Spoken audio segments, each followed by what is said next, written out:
Hey guys, welcome back to the channel. I hope everybody is doing well. It is the 20th of the month, so I thought it would be fun to do another Oso inspired challenge. And this month, the challenge is being inspired by our friend Tracy or T, or Not Afraid of Color, depending on what you are familiar with her as. And links to her channel and all that stuff are down in the description box below, as is the team playlist, so you can see which of her creations everybody else was inspired by and what projects they made. So I encourage you to check all that out after the video. This is a monthly collaboration headed by Call Me Crafty Al, and we all just enjoy playing around with inspiration from different folks. And this year we did it a little bit differently insofar as the inspirations are based on the team members as opposed to prior to that, there was a different selection process. Anyway, that's enough of jibber jabbering about all the bits and things in the description box. But the piece that I was inspired by is popping on screen now. It is a lobster card, and the thing I really liked about it is both the use of die cuts, which I don't do a lot, and also how the color was not 100% like local color. I liked how the colors were vibrant and really fun. So I thought we would do that. I think we can just sort of dry fit how we want the card to go together and then stick it together.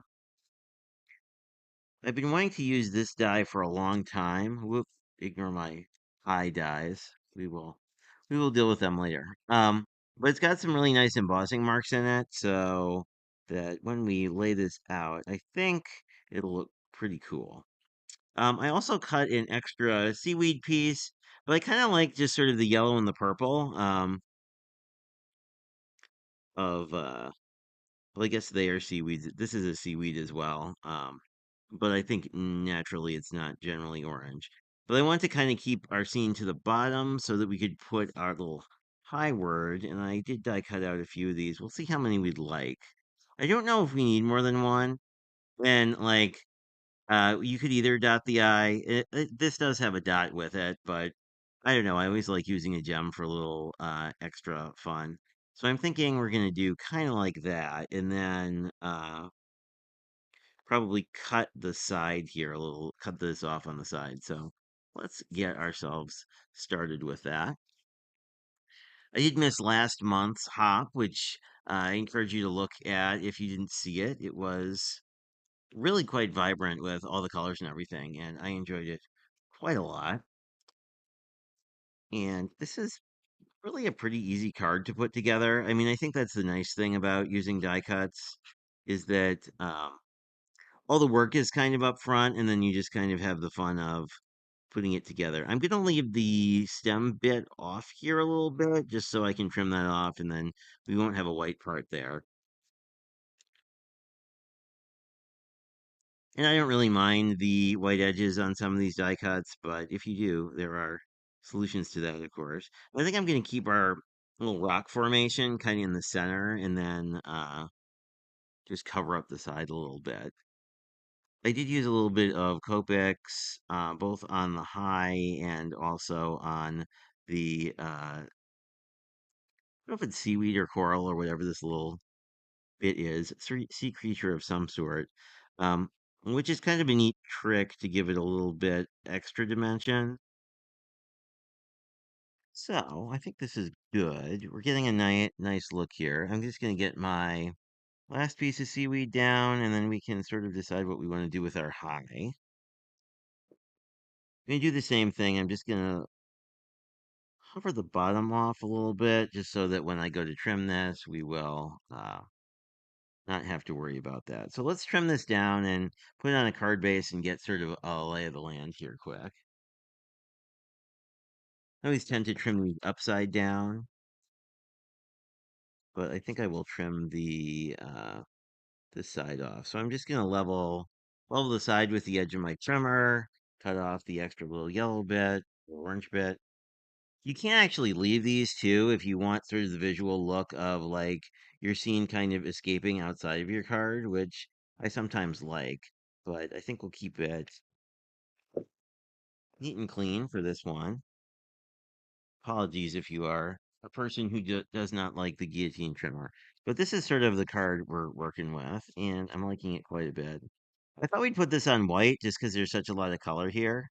I think we can do that, and then I don't know if I think I will give our sentiment the full three dimensions just to give it a little more height. Basically, it kind of makes it feel like chipboard without having quite the height of chipboard, so it's a lot more mailing friendly, especially as at least in the US, postage is going up in the near future. So avoiding extra postage is always nice. I forget who taught me this trick, but it's one I like a lot because it's a good way to sort of give yourself dimension without going all the way to foam. But two or three layers of this generally works well. And this was the same color gray as the rock formation. I just gave it a little bit more gray with the Copic markers. You can do the same technique also with ink pads if you're going direct to paper. Anyway, you can do this piece first and then glue down the front and just give this a moment to itself to just sort of stabilize. I think I'll continue to use wet glue just because it's been working pretty well today, but certainly you can use dry adhesive, especially for this part. Although I like wet glue on the actual die cuts because it gives you a lot more control. So I'm just gonna use my fingers to kind of squeegee out the glue just to make sure there's not any weird pieces. This paper is relatively thin, but my base cardstock is 120, so it should be pretty good. I'm gonna put this down and then decide. I really kind of like it just sort of floating here.